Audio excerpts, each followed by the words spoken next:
For God so loved the world, come on, that He gave 귀신 들린 두 사람이 무덤가에 살고 있다가 28절을 보면 두 사람이 무덤 사이에서 나와 예수를 만나니라고 합니다. 상식적으로 생각해 보십시오. 무덤 사이에 살고 있던 귀신들이 예수님이 오신다는 걸 알았어요. 그러면 예수님을 만나러 나옵니까? 뭐 자기들이 천사입니까? 아니죠. 상식적으로는 예수님 오신다. 그러면 우리가 더 깊이 무덤 사이로 숨어서 피하든지 해야죠. 왜 나오겠습니까?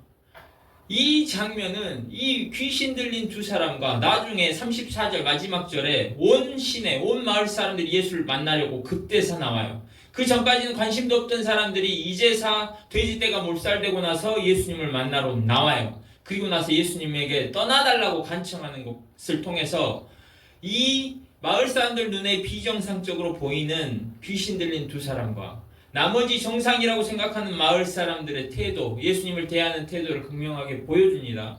거기서 한번 생각해 볼 여지를 남겨두는 거예요. 귀신 들린 두 사람이 예수님을 만나러 나와요. 근데 나머지 사람들은 어떻습니까? 우리는 어떻습니까?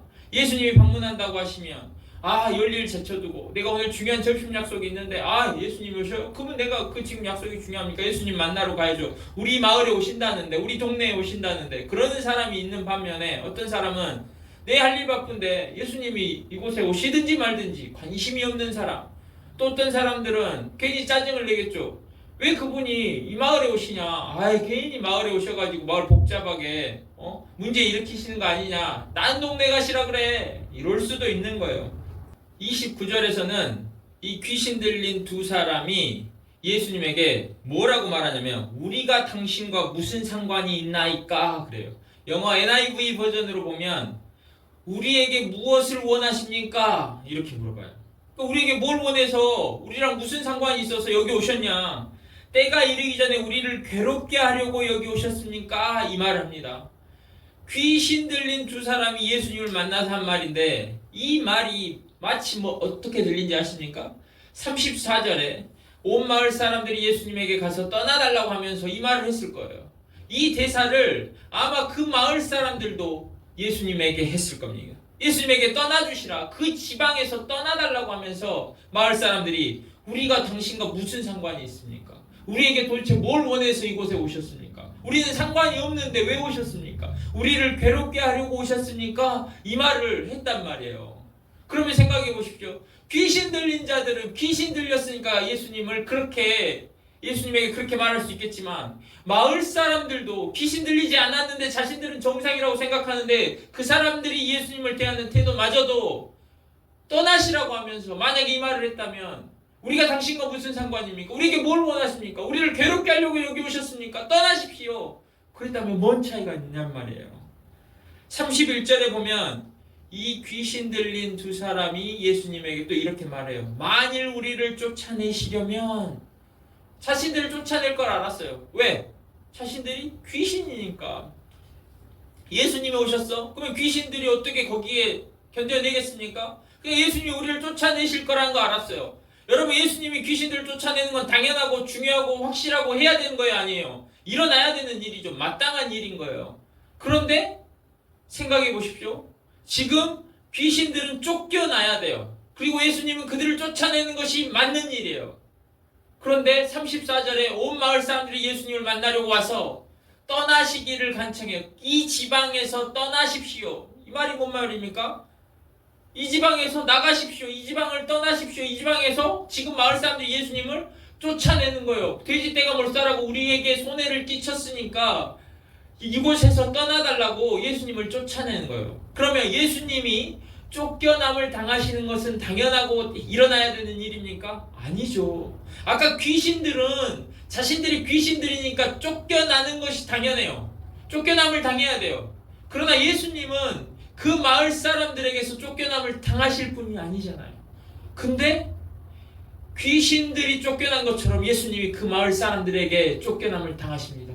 그러면 마을 사람들이 예수님을 어떻게 대우하는 거예요? 예수님을 마치 비정상인 귀신처럼 대우하는 거예요. 이 기가 막힌 내용입니다.